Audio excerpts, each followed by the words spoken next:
Folks, I'd like to open up the meeting with the Pledge of Allegiance. Pledge of Allegiance. To the flag of the United States of America and to the republic for which it stands, one nation, under God, indivisible, with liberty and justice for all. Welcome to the Middleborough Board of Selectmen's meeting for today, which is Monday, June 2nd. Next week. Nicely done. We are being broadcast on Middleborough Community Cable Access, and we're being televised on Verizon and Comcast. We had a late-minute change to the lineup this evening, so we are going to hear from Plymouth County Treasurer Tom O'Brien on the retirement assessments and pension obligation bonds. Mr. Chairman, thank you very much.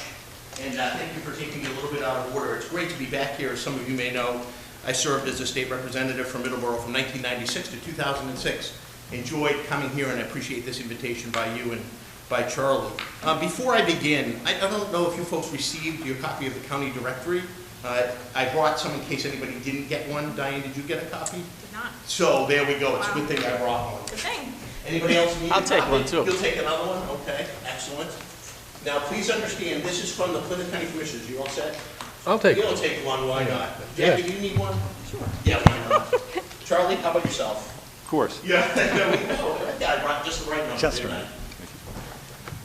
So those are from the Plymouth County Commissioners, and if I'm not correct, Mr. Chairman, they're on your agenda next week. Yes. And so when they come, thank them for the books that they brought the week before, please. I think that would be good public relations for all of us. Also, I just wanted to say, I know that Jackie was concerned there wasn't anything important on your agenda. I like to think that this is important, and so hopefully we'll be able to engage in a bit of presentation and then questions. So if you folks have anything that you want to ask afterward, feel free. A lot of people don't know a lot about the Plymouth County retirement system.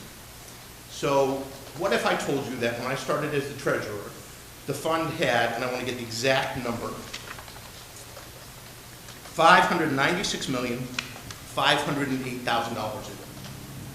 And through the greatest recession in recent memory, through some very difficult, flat economic times, what would you folks guess, if you had to guess, was the value of that fund today? $23 million. Yeah, and Steve, a lot of people would make that guess. Anybody else care to take a guess? Most people who take the opportunity to guess aren't as brave as Steve, would guess that it's roughly flat. That seems to be the guess. But I'm here to report to you folks that the fund, as of the close of the first quarter calendar year, third quarter fiscal year, had, and please feel free to write down this number, because we're very proud of it, $799,871,000. We are very proud of our performance. We're one of the better performing funds, not just in the state, but in the country. And our benchmark tends to be the state fund. So we have outperformed the state fund 6 of the last 7 years. Not bad for Plymouth County Retirement Association. However, if that isn't enough of a compliment, the highest compliment was paid recently by your own town manager, who said to me, and I'm paraphrasing, "Tom, your performance is exemplary." Now, Charlie, was that fair? It's fair. It's fair. Excellent. Maybe not the exact word, Well, but it was maybe very not. fair. I did say I was paraphrasing. And that's important because Charlie comes to a lot of our meetings. He pays very close attention to what we're doing and understands that even though you folks have a number of challenges on your plate, including the cost of health insurance, the cost of retirement, that the Plymouth County Retirement Association has done its job, at least when it comes to performance. It's also important to note that that growth that we talked about has been largely and almost exclusively based on our performance. You would probably be surprised to know that even today, we don't collect enough revenue from our members to cover our annual expenses. So we're able to do that based on exemplary performance. So we're getting there, we're catching up, and when you hear the phrase unfunded liability, what you're hearing about is liability that dates back decades. And so all of us, all of you, and all of us on the retirement board are trying to play catch up. And it's not easy to do. However, through some pretty good performance, we're doing our best. The predicate for this meeting, however, was a change in the federal mortality tables that occurred a while ago and had to be implemented this year. And so we, like everyone else, had to address that. People are living longer. It's expected that retirements will need to be paid out a little bit more. And so our retirement board calculated that in the new valuations that we did. And we presented it, I think, the earliest in Massachusetts, probably pretty early around the country. We presented it to our members. And your town manager is on top of it, attends all of the meetings, and was concerned about the potential increase in this fiscal year that we're currently looking at, fiscal 15. So the retirement board was dealing with a lot of issues. We took a lot of input. People attended our meetings and let us know that the significant increases that were likely as a result of the change in the mortality tables, something beyond our control, that they asked us to do something that we were initially reluctant to do, and that was to extend out our funding schedule. So those of you familiar with the pension systems understand that when the law was passed originally in 1988, we had 40 years to fund the retirement program, meaning that all systems were expected to be funded by 2028. However, given the fiscal challenges of 2008, the legislature saw fit to extend that to 2030 and then subsequently to 2040. We feel that it's not the most responsible decision to kick that can down the road too much, and we had been on a funding schedule to be fully funded by 2028. We held the line as best we possibly could. But given the potential significant increases, Charlie and others came and said, listen, could you consider extending the funding schedule because we can't handle a significant increase. And so we listened, and I hope that the group that approached us was pleased that we listened to what they had to say, and we ended up going ahead and extending the funding schedule. We extended our funding schedule to 2034. So while most of the pension systems in the Commonwealth are extended out to 2040, we still have some room if there's another economic downturn, and we're hopeful that we might be able to condense that schedule. However, that resulted in a pretty sizable increase here in the town of Middleborough. And so for FY15, let me backtrack a little bit as well. You folks know, because you take advantage of the fact that we were one of the first pension systems that allows you a discount if you pay your two payments all at once, if you pay in July. So we offer about a 1.9% discount if you pay both of your payments in July. Middleborough has taken advantage of that through good fiscal management by the board and by your town manager, and so we expect that you will do that again. So all of the information I'm giving you is based on you prepaying and getting that discount. So if you avail yourself of that discount, the increase in FY15 from FY14 through the hard work of a lot of people will be about a 6.84% increase. So a lot better than it looked like it was going to be in the 13 to 15% rate. The reduction is the result of us extending the schedule out. Charlie also wanted me to come in and talk a little bit about the future. Now, if I could answer all of these questions about the future, I'd either go into meteorology or professional sports betting, because none of us, anybody who claims to be able to predict the future, you shouldn't listen to. But what I can tell you is that when we do evaluation, we evaluate out for 2 years. So I can tell you what your assessment increase is going to be into FY16, so you can plan ahead. So your increase into FY16 is going to be, if you avail yourself of the prepayment, is going to be 8.16%. And that's the reason I'm here, because it would be very difficult for you and for our other members to have to deal with that, as I know in your budget you're dealing with huge increases in your health care costs. And so it is the goal and objective of our retirement board after FY16 to utilize whatever we have at our resources, whether that's the funding schedule, whether it's other decisions that we can make, to keep our increases after FY16 in the 4–4.5% range. And we believe we can do that, given our success. So while you have challenges on the municipal front on healthcare, your contracts with your employees, all the difficult decisions you as select people make every day, I'm here to say that we're doing very well. We'll continue to do well. We listen to our members when they have a question and hope that we can keep the increases as modest as possible. based on our performance and what I like to think is pretty good management. I think you should note that Plymouth County has outperformed the state, as I had mentioned, 6 out of 7 years. That's pretty remarkable, especially when you consider the fact that the state can do things we can't do.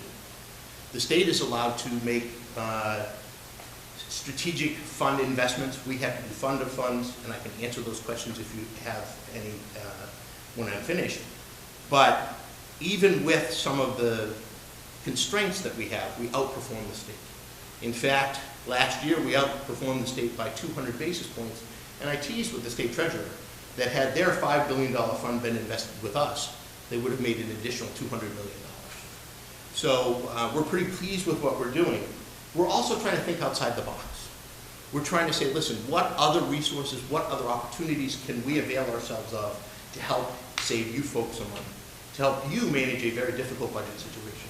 So one of the things that the retirement board thought of was, and this has been done a number of times, was filing a piece of legislation to avail ourselves of a pension obligation bond. In very short order, what that allows us to do is bond the unfunded liability. There are risks associated with that because you then have a fixed payment. You can't then extend the funding schedule. There's no flexibility once you bond out that liability. However, there's significant savings given the low interest rate that exists today. And we would be able to save some money. So I have a sheet, and I don't know if you already had handed this out to the board. Charlie has been, as I mentioned, to all of our meetings. And at the last meetings of our advisory board, which consists of the treasurers of the organization, we had a chance to talk about this. I'll give you an afterwards. But if we did the pension obligation bond, you can see here the savings that would inure to the town of Middleborough. If you just look at the chart down the bottom, I won't go over it in detail. This would be one more arrow in our quiver, one more tool in our toolbox to be able to save some money, given what we would expect, given our good performance and our reputation. We could go out to the street and bond that liability at. Just as an update, that piece of legislation was filed by Representative Bradley. It was signed on to by your state representatives. It passed in the House. It's House Bill 3377 if you want to follow it. The Senate took it and has sent it out of its first committee into Senate Ways and Means. We're hopeful that it passes again because it gives us an option. Not that we would take advantage of the option. If interest rates skyrocketed, it's not something we would do. But if interest rates stay at an all-time low, it's something we would consider doing. And I should report to you folks that if we end up doing it, so if the legislation passes, if the retirement board doesn't, you folks have an opt-out period of time so that you as an individual member don't have to be part of the pension obligation fund. If you're concerned that the risks outweigh the positives, that would be a decision that each individual community, each one of our members can make on their own.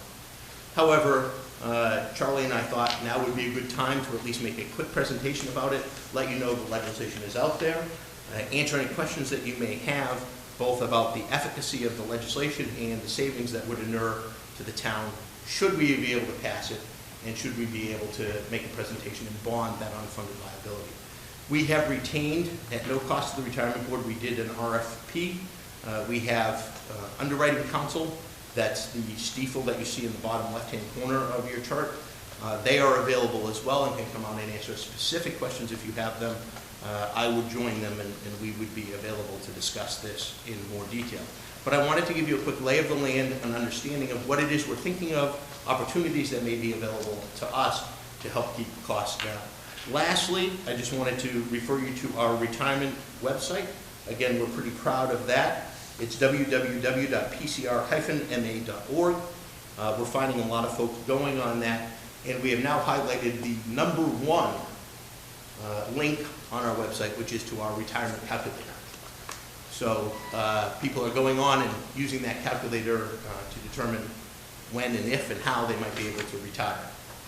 So all that information is there. If you're a member of our system, you can do that. We're finding other members that aren't part of our system going on and using the calculator as well.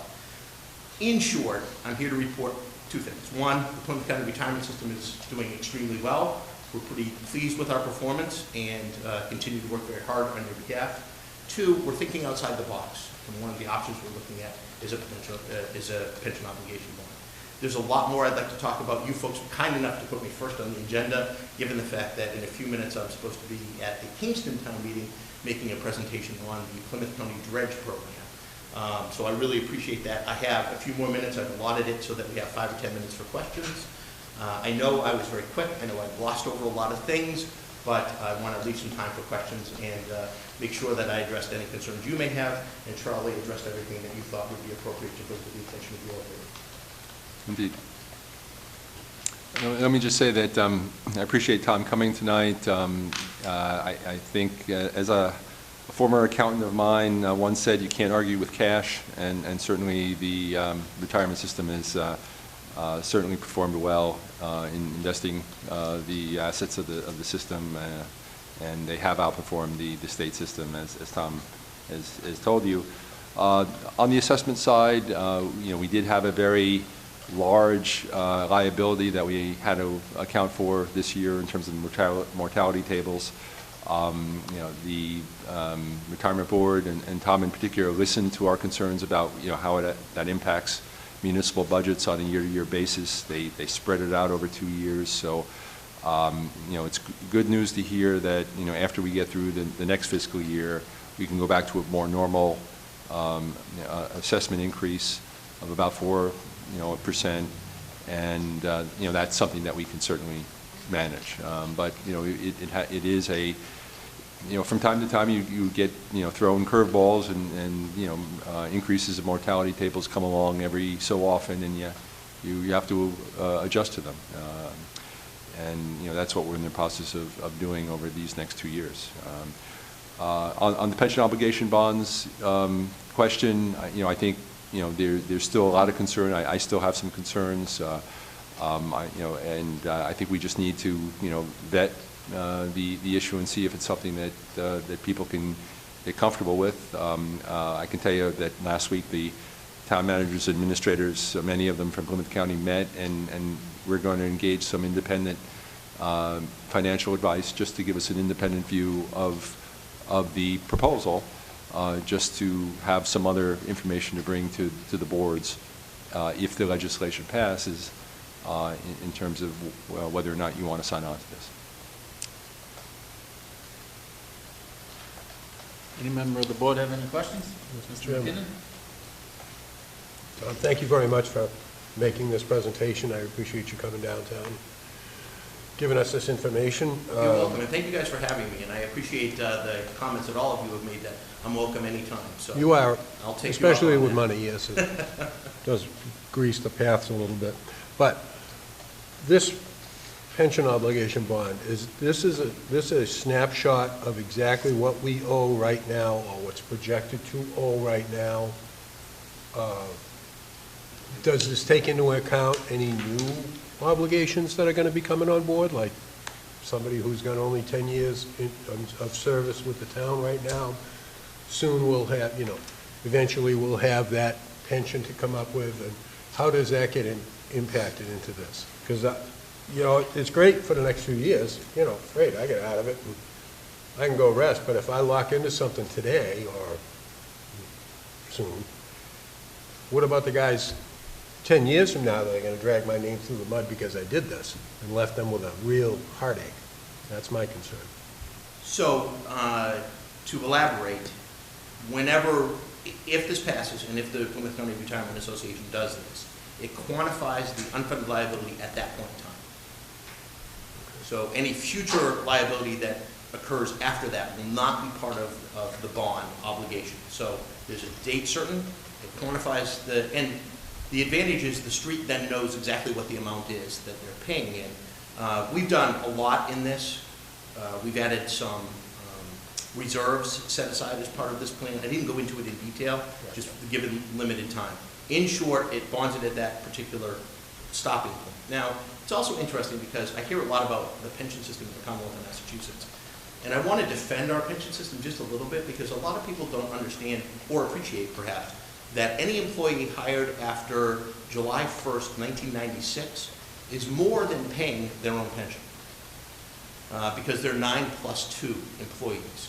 And actuarial tables that we have indicate that anybody who's working needs to contribute 9% of their salary in order to cover their retirement costs.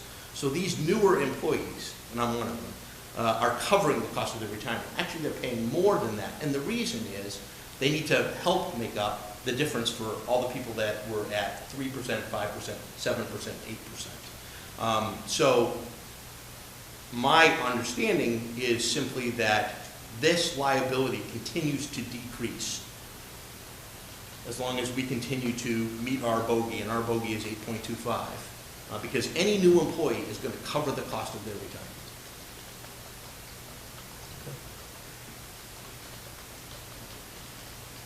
Anyone else?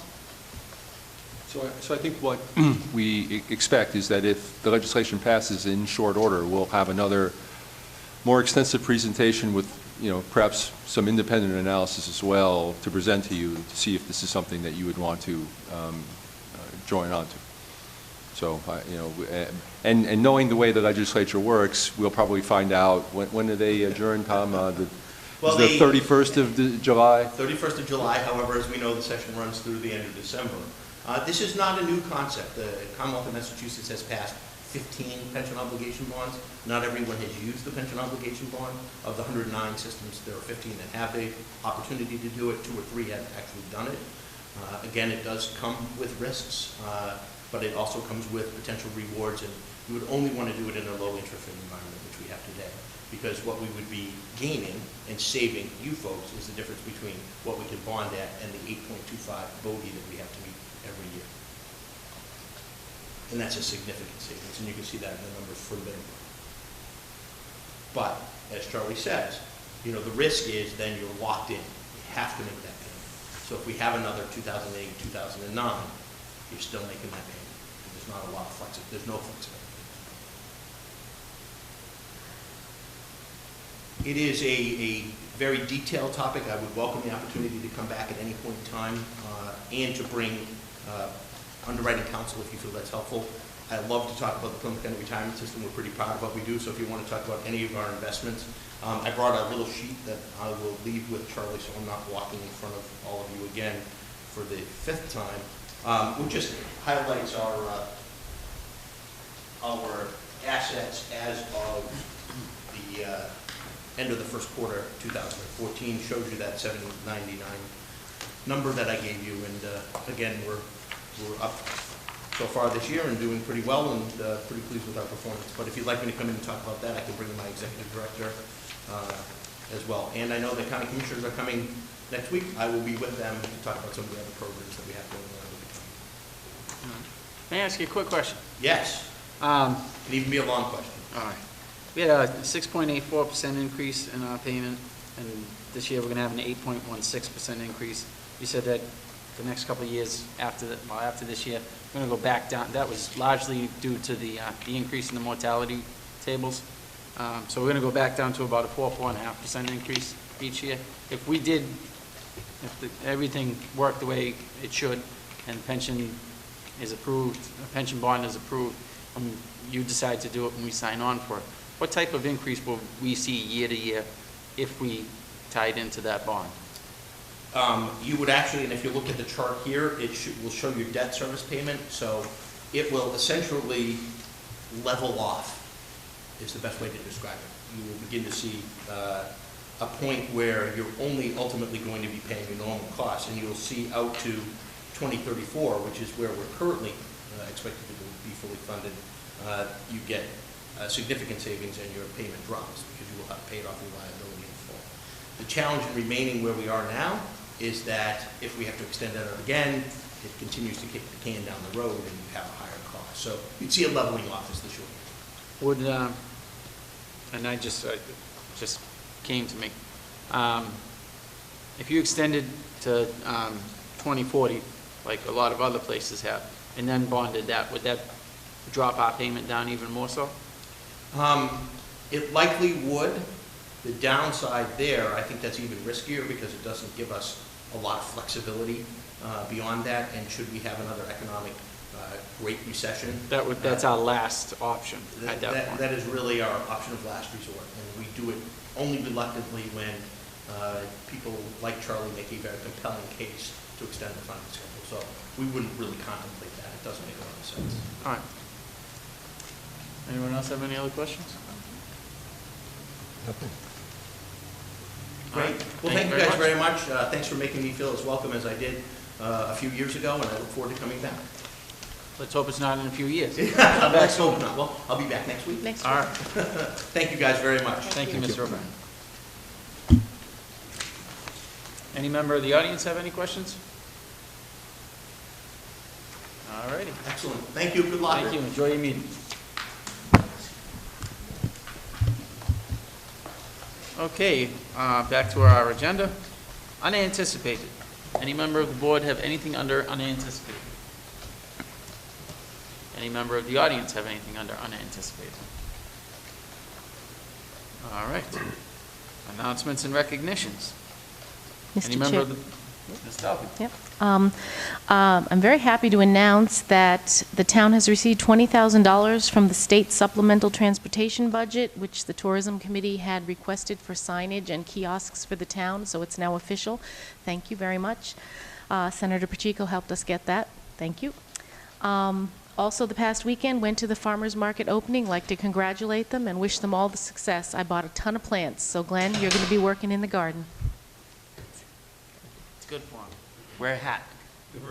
Yes. Maybe I was near. Mr. McKinnon? Mr. Chairman, I would like to extend my thanks to Charlie and to all of the town department heads for another very successful town meeting. This will be the, fourth year out of the past 5 where the budget kind of breezed right through. And it's very unusual to spend $72 million and not argue about it a lot. I have been to town meetings where it gets very contentious for very small amounts of money, but the past, 4 out of 5 years the town meetings have gone very well. There's been great cooperation for all the department heads, Finance Committee, Board of Selectmen, Town Manager, everybody's unified, and it's been very difficult times, but we made it through and did a good job with that. And I applaud you and your fellow town, the managers in the town, for the hard work that goes on and the concessions that are given. Nobody likes to give up anything, but we have to. And it's a very, very difficult road to go down, but everybody has done it, and I appreciate that. So I think a hearty congratulations goes out to everybody. To everybody. I feel the same way. I think everybody is doing the best they can within the financial constraints we have, and I applaud them all because they're doing a very good job. Thank you. Anyone else? Mr. Chair, Mr. Knowlton? I'd just like to thank everybody who showed up at the town meeting. We had a lot of people show up, do the town's business, and it is very much appreciated.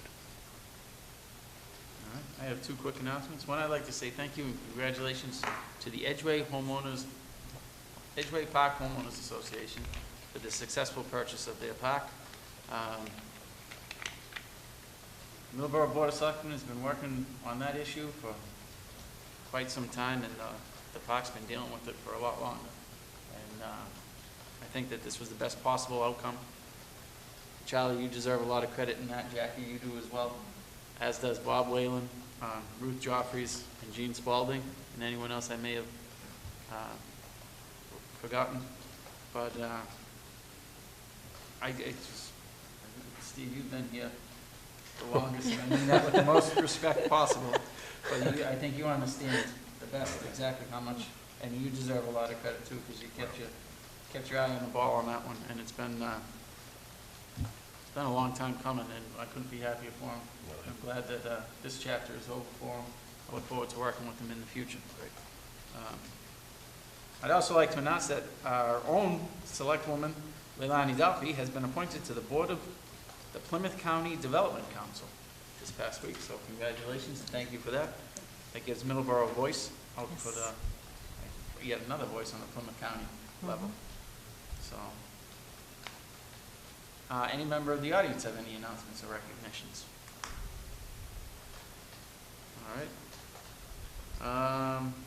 I would entertain a motion to authorize the chairman to sign the warrants for week ending May 31st, 2014. So moved. Second. Any comments or questions? All in favor? Aye. Aye. Opposed? Passes unanimously. New business. Entertain a motion to approve the Wright Pierce invoice in the amount of $3,429.18 for pilot testing and to authorize the town manager to sign the invoice. So moved. Second. Any comments or questions? All in favor? Aye. Opposed? Passes unanimously. Entertain a motion to approve the Wright Pierce invoice in the amount of $4,090.46 for the schematic design and to authorize the town manager to sign the invoice. So moved. Second. Any comments or questions? All in favor? Aye. Opposed? Passes unanimously. I would entertain a motion to approve the Wright Pierce invoice in the amount of $59,518.83 for the design upgrade PH 50%, and to authorize the town manager to sign the invoice. So moved. Second. Any comments or questions? Question? Mr. McKinnon? What's the process? I know we're 50%. Now that we have our letter from DEP,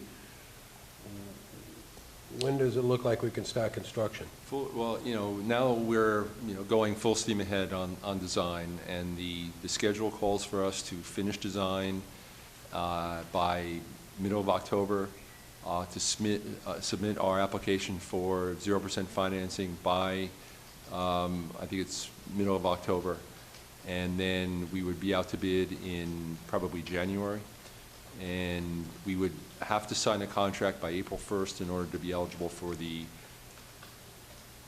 I think it's the 0% fund, no, it's the environmental justice grant that we're also applying for. So design, and we have to get the CWMP, the Comprehensive Wastewater Management Plan, done by the middle of October to go in with the design for the 0% funding. So the next really big milestone is, October, to get all the paperwork in, bid in January, sign a contract in April. Now, that also means that we have to go to town meeting this fall, at the fall town meeting, to get the authorization for the borrowing. So we'll have to present that to town meeting this fall, because that's all part of the package to get the financing through the state revolving loan fund. We won't know what the funding requirement is for construction, though. Well, you're right. Unlike the police station, we won't be able to go to town meeting with a number. We'll be going with a 90% estimate. So, yeah. But in order to get the financing that we need to do this at the low cost, we're going to have to do that. Now, we'll have to build in a contingency. Now, if the police station is a guide, we had enough contingency there that we would have been okay once we bid it, but you always would prefer to go in with the bid number and say it's exactly this amount. Right. But we can't do that here. We had hoped to. That was the original plan. I had planned to come next April with the bid in the same manner, but in going through this process with the state on the financing, they said, no, you have to have, that's got to be part of your application package in order to qualify for the 0% financing. So that's just what we'll have to do, because it's way too advantageous to us to get lower cost financing to do this project. Oh, yeah. So we'll just have to make sure that we have sufficient contingency to be enough. And even the contingency number doesn't predicate that that's exactly what we have to borrow. We could borrow less. Yeah. Should it come to it. Yeah, in fact, what will happen is as we go along, as we do the project, we'll be borrowing to pay those bills, and we'll only borrow what we need, right? So even if we get a if we ask for more and it turns out we spend less, we only borrow that I amount. think we'll have to start an education campaign so people will understand how we're going to do that, because, Yeah, you know, we deal with it, we talk about it a lot, but the folks that come to town meeting, some of them see this, but some don't, and they don't understand, you know, what we're doing. And we Sure. don't want to make I it look think- like we're trying to scam anybody or anything like No. that, you know? no, certainly, you know, either late summer or, you know, right after Labor Day, we should have another meeting with the engineers and just, you know, spend that next, you know, several weeks talking about it so that people understand what we're asking for. Okay, thank you very much, thank you, Mr. Chairman. Any other questions? I have a motion and a second, all in favor? Aye. Aye. Opposed? Passes unanimously. I'd entertain a motion to approve the Wright PS invoice in the amount of $20,165 for the comprehensive waste management plan, and to authorize the town manager to sign the invoice. So moved. Second. Any comments or questions? All in favor? Aye. Opposed? Passes unanimously. I would entertain a motion to reappoint James Okalita and Sherry Hartland Neely to the Board of Library Trustees for 3-year terms through June 30th, 2017. So moved. Second. How you doing, Ms. Barker?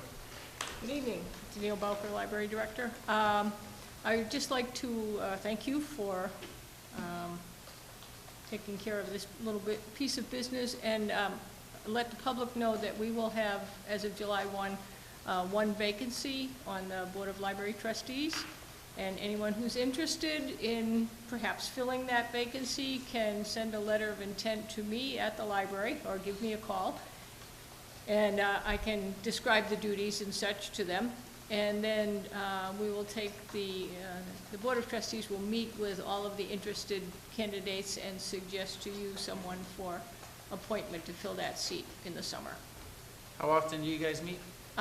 Monthly, on the second Monday of every month, so next Monday will be the June meeting. Do you do that so we won't volunteer? Well, Mr. Knowlton used to be a trustee, and he stepped down because the meetings were conflicting, so. True. But, you know, we can meet a little earlier, and often we're out by 7, but. All right, does anyone have any comments or questions? Mr. Chair. Mr. Knowlton? Danielle, is it, are you on summer hours now at the library? Yes, we are, and the summer hours just means that we're closed on Sundays, so the Monday through Thursday, 10 to 8, and Saturday, 9 to 3 is still in standing through the whole summer. Excellent. It's just Sundays are different. Thank you. Anything else? Okay, All thank right, you very much. Thank you very much. I have a motion and a second. All in favor? Aye. Opposed? Passes unanimously. I would entertain a motion to approve the betterment agreement for the 20 Tavern Crossing in the amount of $8,010. So moved. Second. Any comments or questions? All in favor? Aye. Opposed? Passes unanimously. I would entertain a motion to approve the betterment agreement for 6 Rachel's Court in the amount of $13,410. So moved. Second. Any comments or questions? All in favor? Aye. Opposed? Passes unanimously. I would entertain a motion to approve a common victualer's license for The Cabin at 114 East Grove Street. So moved. Second. Any comments or questions? All in favor? Aye. Aye. Opposed? Passes unanimously. I would entertain a motion to approve the common victuals license for Capeway Convenience at 578 Wareham Street. So moved. Second. All in favor? Aye. Aye. Does anyone have any comments or questions? Well, yeah, is there there are no taxes due on either one of these two, right? No, okay. So, okay. All in favor? Aye. Opposed? Passes unanimously. I would entertain a motion to include the earth removal application package revised February 2nd, 2009 into the earth removal rules and regulations. So moved. Second. Mr. Question? McKinnon? Why are we doing that? Because we wanted to be sure that these had the same force as any of your other regulations, because only in the application package are some of the setback requirements and other things that we've been enforcing. And when we looked back, while the board worked on this application package, or actually primarily Pat Rogers did and the board adopted it, it never looked to me like they adopted it and made it part of the regulations. And we just didn't want there to be any question in the future about the legitimacy of this application. So the cleanest way was to just bring it into the regulations, and at some point we'll, we now have 3 separate regulations. We have this, we have the engineering review, and we have the rest of the regulations that are at the back of this packet, and we'll conform all these together. So it was just to make sure that we didn't have any question about what was being required of the applicant. Are we required to have a hearing on doing this, or No, is this no. something we can just This is fine. do this just as the way we it is. feel up to it? Okay. Any other comments or questions? All in favor? Aye. Opposed? Passes unanimously. I would entertain a motion to award the COA parking lot expansion bid and to sign the contract. So moved. Second. Any comments or questions? How much is this bid for? 84,904 was the low bid. Okay. The high was 113,720. We familiar with this contractor? The engineer checked him out, and he's a legitimate contractor. Okay. Okay. Bid came in $6,000 less than we borrowed. Exactly. Sounds good. Good job. Keep up the good work. I have a motion and a second. All in favor? Aye. Opposed? Passes unanimously. How are we doing with the COA roof? Is that coming along? Well, now we're going to have to put that out to bid, right? We just got the money at town meeting, so now that's got to go out to bid. All right. I would entertain a Mr. motion. Chairman, speaking of the COA roof, is all of the insulation, has the roof structure all been fully insulated now? Yes. Yeah, that was done by the was done by the students kids? at Bristol Plymouth Okay. last year, All right. actually. Yeah, so They've that's actually all already done. seen a savings. Yeah. Good. Okay. Very good. Thank you. Yep. All right, so I would entertain a motion to authorize the chairman to sign the cooperative agreement with Serpent to provide technical assistance to the Middleborough at Home to update current housing production plan, mapping of potential sites, and affordable housing implementation strategies. So moved. Second. Question. Mr. McKinnon? Middleborough at Home, is this our regular housing board? I believe Ms. Cudsey is here to answer questions about this.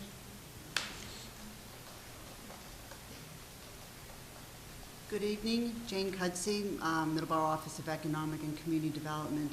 Middleborough at Home is an affordable housing advocacy group. It's a committee. We'll actually be signing in, appointing people tonight to it. It was started in November of 2008 to act as an advocacy committee for affordable housing in the town. We have recently reconvened, and we've gotten back together, and now we'd like to have the group formally reappointed, and appoint another person. That's down the line. So Middleborough at Home, we've been working with Serpent on this technical assistance, and what they'll do is they'll help us work on the affordable housing production plan. If you get that affordable housing production plan approved by the DHCD, it helps you towards it gives you a check in their book towards the goal of the 10% SHI. Meaning it gives you a little bit of leverage with 40B applications, which is something you usually don't have. So we have a committee that we're establishing, or that was established. Well, it was established. It was That's established. correct. Went, And it Out of service. It went dormant, yeah. now it's coming back into service, but we're not going to appoint them until after we do the grant request? Is that, Probably would have been better to do the appointments I first, think it would have but been a good idea to do it that Sure. way? I don't know. Should we hold this Okay. then? And No, that's all right. It's all going to happen tonight. Right. Do we have enough people to make it tonight, to appoint? They have it. Yes. Okay. You see, I just don't like the idea of putting the cart before the horse. I think it's a better idea if the horse is out front and the cart's behind it. I don't know, it's just old school. Okay, thank you. The horse joke. Yeah, that's a very In old some way. horse joke.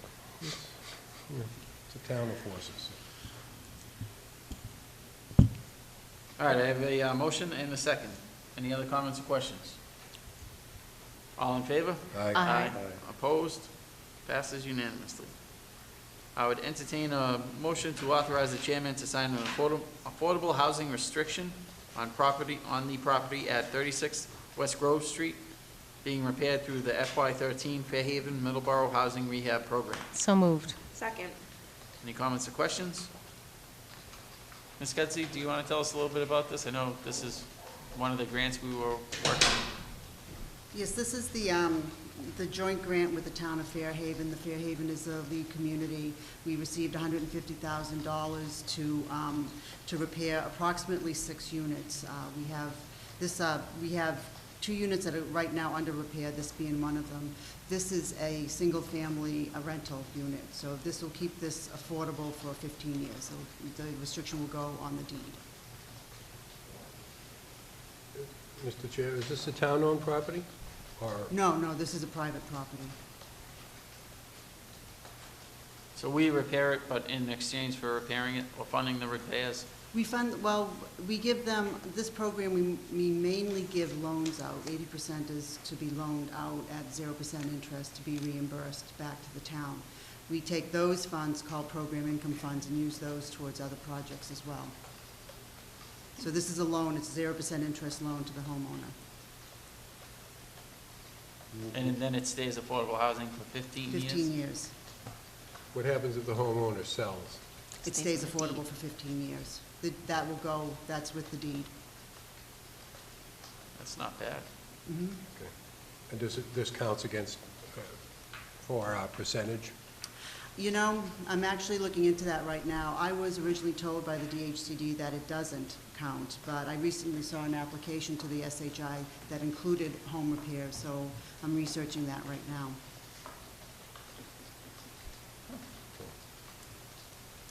Anyone else have any other questions? Okay, I have a motion and a second. All in favor? Aye. Aye. Opposed? Passes unanimously.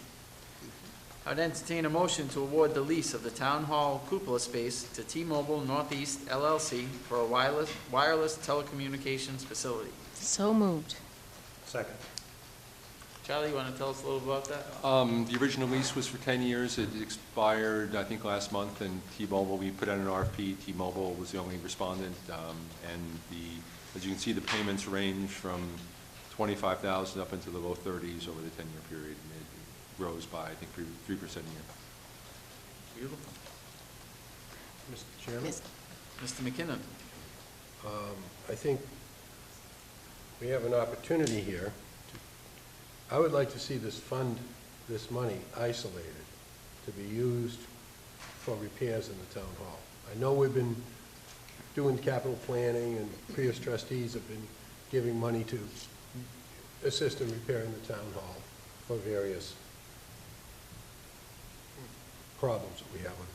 But it's an old building, it requires a lot of maintenance, and this might be the opportunity, if we can isolate that, those funding, we can use that funding to take care of this building, and it kind of help to take care of itself, instead of,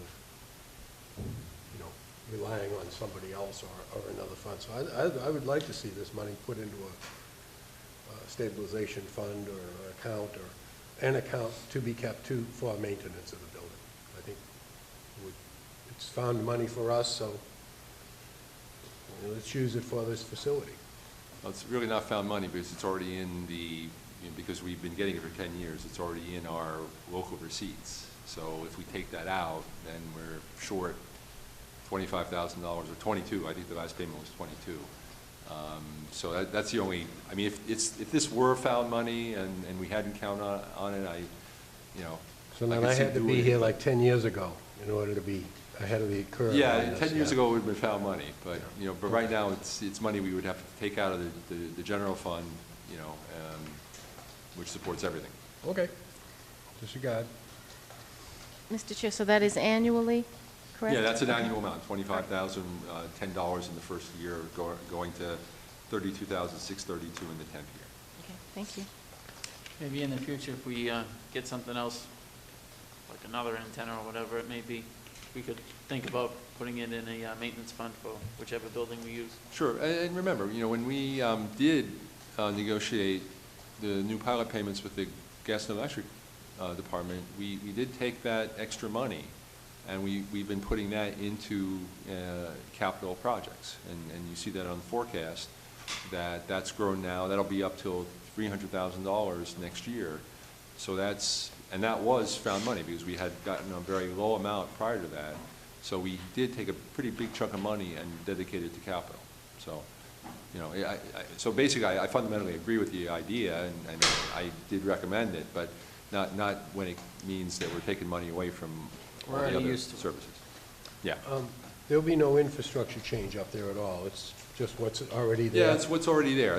They've already got their equipment up there, and they from time to time they come in and they made some upgrades a few years ago, but generally they come in when we don't expect them to, and all of a sudden they want to get up there, and then we have to let it. So Right. it's a little headache every so often, but not a big one. Mr. Chair, if I may do, so we can accommodate more than one up there, though? I don't know. We might. That's a question. I did have an inquiry recently, and the potential interested party didn't follow through on it. So it may not be, because it's kind of tight up there, and they did squeeze all their equipment in one corridor. So I don't know how easy it would be to squeeze more equipment, and then then you have to separate the antenna from each other so they don't interfere. And I don't know if there really is. I've never really looked at it. There's a lot of ghosts up there, too. Yeah, it's going to be crowded, okay. Get it. All right, I have a motion and a second. All in favor? Aye. Opposed? Passes unanimously. I would entertain a motion to reappoint Josephine Ruthowitz, Judy Bigelow Costa, Paul Provencher, and Laura O'Connor as members of the Affordable Housing Committee, and to appoint Andrea Priest as a member for one-year term. So A moved. member for a one-year term. Second. Any comments or questions? Yeah, everybody's only serving 1 year? Originally, back in 2008, it was 1 year. In 2009, it was 1 year. We've continued to meet.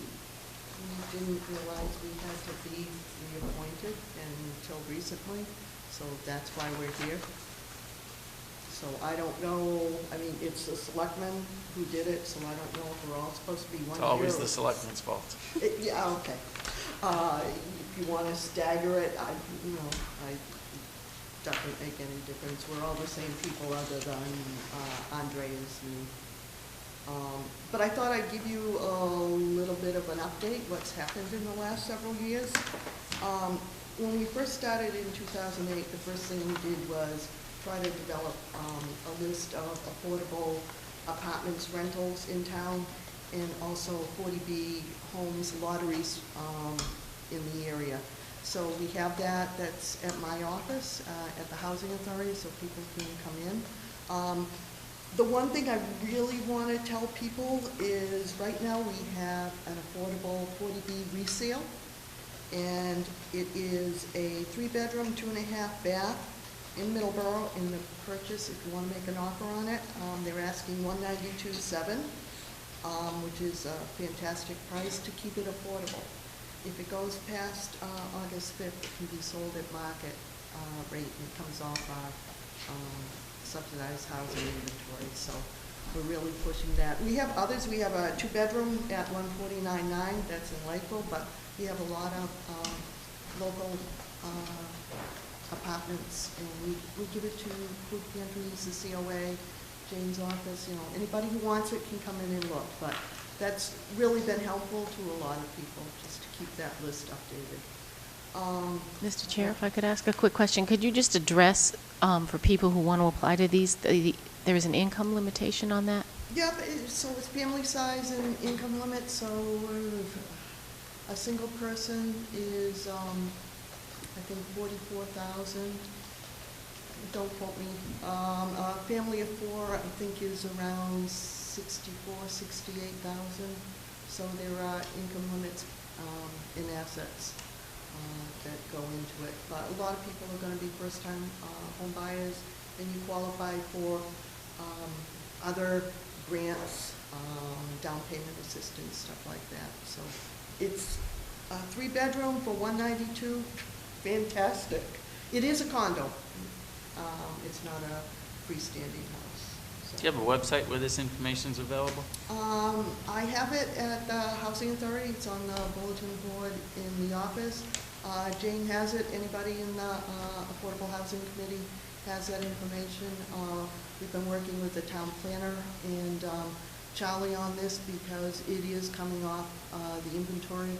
Right now, CHAPA is monitoring all of our affordable housing, and we didn't get notified until 2-3 weeks ago. And that's one of the things we want to address in the Affordable Housing Committee in the future, because we aren't notified. The town isn't notified until almost the end. We want to be able to do more marketing so that we get it to stay on the affordable housing inventory. So that was one of the first things we did, but we have worked with the town pretty much annually to update the SHI. Right now we're working with 2 developers before they go to the ZBA to try and get any questions or concerns that they may have with the whole process of affordable housing, make sure they know they have to have 25% of the rental units as affordable. So we're trying to just offer them little suggestions that might make it easier for them to pass ZBA, and they don't get there and not blindsided, but not aware of what the town's looking for. We've also worked on updating the affordable housing plan, and that is part of the SERPED grant. They're going to be working with us to update a lot of that information and try and find potential areas of development also of affordable housing. So we still have been working. You are reappointing us. Anyone else have any other questions? All right. Mr. Chair, so should we stagger these? Amend that to stagger them? What do you, or we'll just leave it as is? What's the I'll give it recommendation? as is for now. Okay. We could put this as something we want to look at for next year. Yeah, when it of course. gets more close to reappointing these people. Let's maybe talk about staggered terms, so we can have some, even though they're all staying there, that's great, but you want to keep some longevity on the board if you have some turnover too. So. Any other comments or questions? All in favor? Aye. Aye. Opposed? Passes unanimously.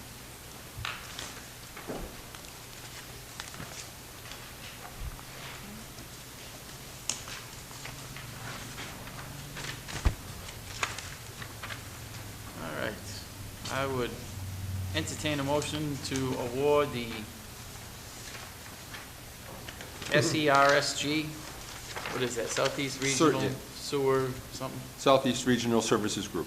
Services Group. Sursage. Sursage. Love acronyms, can't get enough. For water and sewer treatment chemicals, IFB FY15 contract. We'll take these separately, but I'll just say them all now. So moved, then. Oh, you are going DP to say? Well, I'll just say them all. DPW supplies IFB FY15 contract, and paper IFB FY15 contract. So, Mr. Chairman, I gave you a memo from Chris Peck that I asked him for today, just to give you a little explanation of the prices and how it relates to what we're currently paying. And I think, as you can see, most of the prices actually went down. A few went up, but most actually went down, which is a good thing. You know, we've really benefited from Sursage's regional procurement over the years.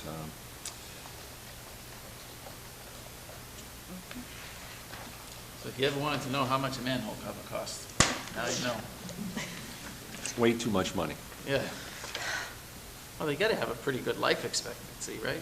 Yeah, certainly, if they're built well, they do. All right, I would take a motion on the water and sewer treatment chemicals. So moved. Second. Any comments or questions? All in favor? Aye.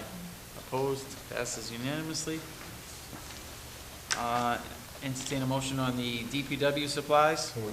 Mr. Chairman, can we hold off on the concrete patch mix and the Class 1 bituminous concrete hot mix till we get firm numbers on that? We don't have But numbers. vote on everything else on that list? Yeah, I don't think we can. I mean, would they be included if No, they're not, they're not. the prices on here? Yeah, the prices aren't there. Okay, so moved with the exception of bituminous concrete patching mix and Class 1 bituminous concrete hot mix. Those are the only Second. two. Very good. I have a motion and a second. Any questions? All in favor? Aye. Opposed? Passes unanimously. And the paper. I'd entertain a motion on. So moved. Second. Any comments or questions? All in favor? Aye. Opposed? Passes unanimously. Hearings, meetings, and licenses at 7:30. I'd entertain a motion. Do I have to open the hearing? Or we just make a motion to continue? No, it's just been continued, so it's already open. So I'd entertain a motion to continue the Edgeway Mobile Home Park regarding the request action on a criminal complaint concerning the $100 day per day fine for operating a manufactured home park without a license. We need a date to continue it to. though. Mr. Chair, yeah, we both have Mr. Chairman? questions. Go ahead. You know. Because we have a new set of circumstances down there, and because this is something we can bring anytime we want, and predominantly we were using this as leverage against the former caretaker, shall we say, I would like to get this off the docket, just eliminate this. If at some point down the road, we find that we're going down the same pathway we were, and we need to institute this, we always can. But we have another issue, I believe. Yeah, I would keep it, I would extend it one more time and give us time to, because I know there's an issue Burke has with us, and I think we'd like to settle all those things together rather than, Quid pro quo type yeah, thing. yeah, there might be a little quid pro quo here that gets everything done and over with, once and for all. All right. So I would give it a couple more months if you could, and, 6 months? no, I would do 3. I think we're doing 3, Jackie. What are we Okay. doing? Mr. Yeah, I think Chair, we're doing 3. I move that we postpone the Edgeway Mobile Home Park hearing, continue Yeah. the Edgeway Mobile Home Park hearing to, we're in September 8th. September 8th. September 8th, 7:30 PM. Sounds good to me. Second. Is that Labor Day weekend? I don't think so. No, Let's Labor Day's double check. early this year. No, The I've already first? No, that would be the 1st, so the 8th is fine. So I'm already looking to take a long weekend. No, it's long before that. Are we on the summer schedule yet? Almost. All right, I have a motion and a second. All in favor? Aye. Opposed? Passes unanimously. We already heard from Mr. O'Brien. 8 PM, Water Resource Protection District hearing, Cumberland Farms, 150 South Main Street. I'd entertain a motion to continue that hearing. Do we need a date on that? Yeah. Why don't we do it on the 16th?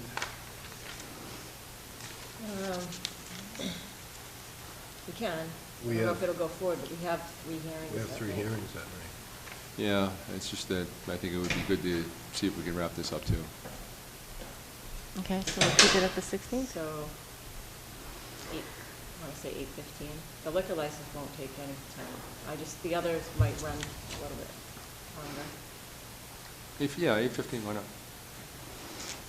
Mr. Chair, move to continue the Cumberland Farms hearing to June 16th at 8:15. Second.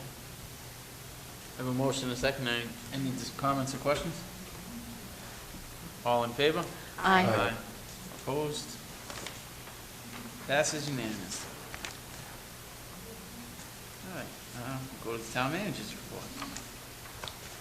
Mr. Chairman, I gave you 2 items. One was an appointment to a position in the Solid Waste Division, Eric Gately.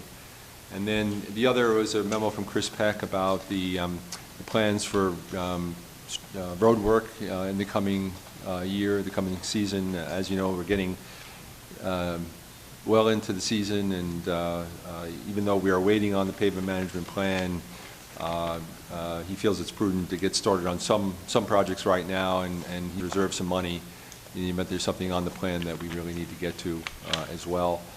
In addition, we're going to be starting the design work on Precinct Street, which has been, a long-standing problem for us, and that'll be. He's actually putting together an RFP right now to solicit among the engineering firms to hire an engineer to do that work. Beautiful. When do we expect that that road assessment study? This week. This A week? draft this week. Yep. Still expecting that. Are we going to go over that next week? I think I had suggested that we just see it first and All right. before we schedule that, but certainly shortly thereafter. All right. I would like to get that on the agenda in the future. Sure. All right.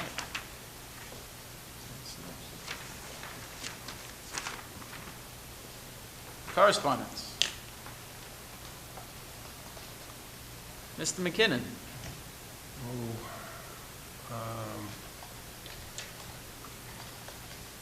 I don't actually think I have anything. Well, I guess item number 4, the health department. We've had our summer day today, so the mosquitoes are out, or will be. I did order some short sleeve shirts, so that means it will probably snow next week. But if the weather does continue this way, obviously we're going to have to take precautions for outside activities for mosquitoes and mosquito-borne illnesses. So there is a press release. It's gone out. It's on the, I believe it's on the webpage too, right? Am I mistaken on that? Yes. I Yes. am mistaken? No, it is there. It is there. Okay. I just heard you were mistaken. I did too, just a natural thing. And we do have a number 6, well, I guess Mr. Knowlton likes to talk about these, so.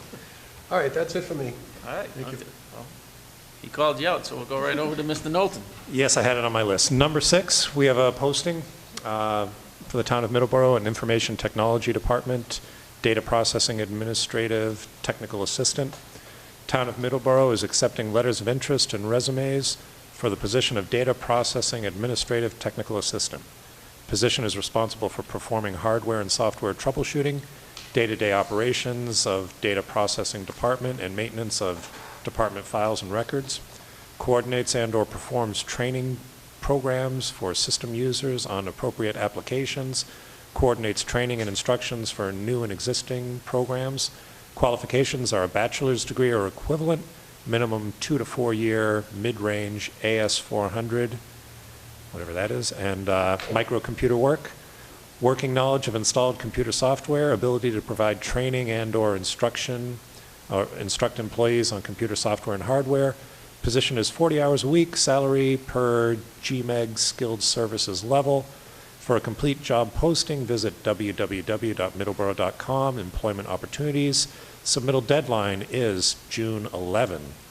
Submit a letter of interest and resume to Ellen Driscoll, Technology Systems Administrator, Technology Department, Henry B. Birkland Elementary School, 41 Mayflower Ave, Middleborough, Mass., or email at edriscoll@middleborough.k12.ma.us.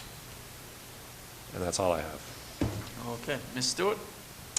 The Council on Aging is hosting a training sponsored by the Executive Office of Elder Affairs.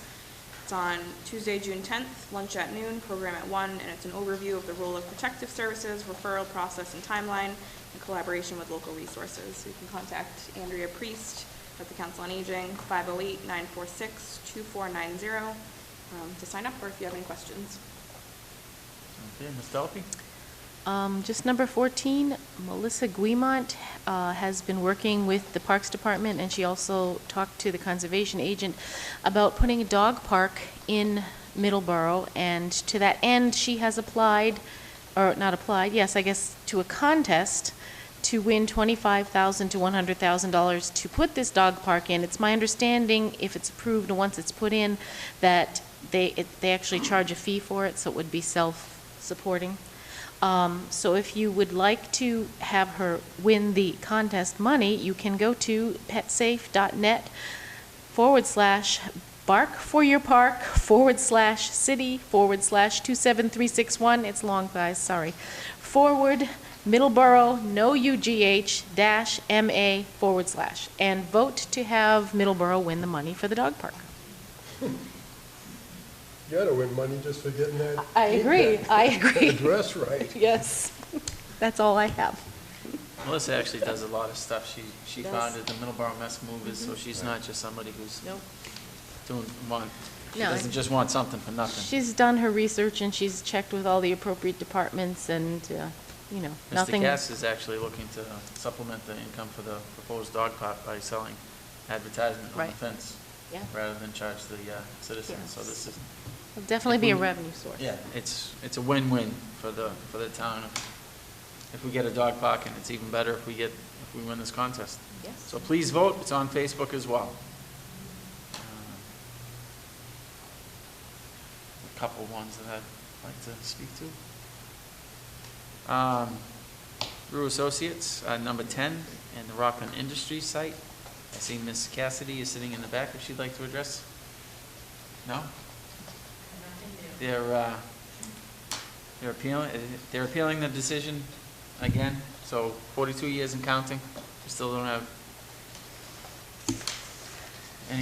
anything else to do, except they file an appeal and hold things up, and the stuff continues to seep into the ground, and all sorts of fun stuff. They're just a stand-up community over there, Rockland Industries. How about 103 Rivers, number 11, regarding 103 River Street? Would you like to address anything about that? The Lipinskis? May I ask what you received? As soon as I find it, I'll tell you all about it. Your letter to them that was about... my letter. Yeah. Yeah. I had to remember, I sent a lot of letters. Yes, they may have a pile of loam with sod attached in the 25-foot. If not that, it may be in the wetlands. So I sent them a letter, and I sent them a copy of a portion of their property, of the plan that we have on file from when the house is built, of where they can do work and where they can't do work.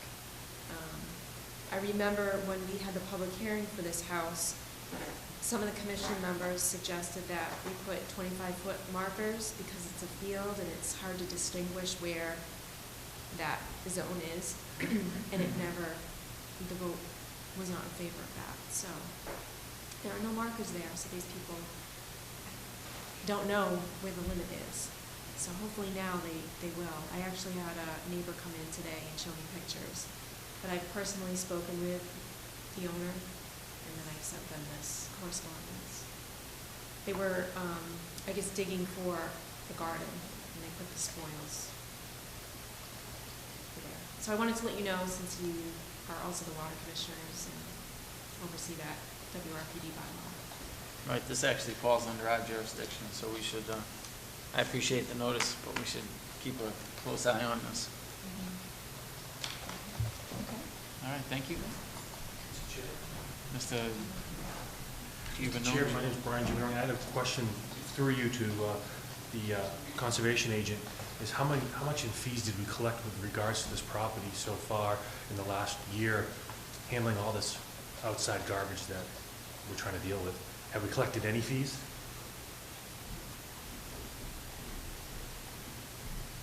The only fees that we collected were for the notice of intent.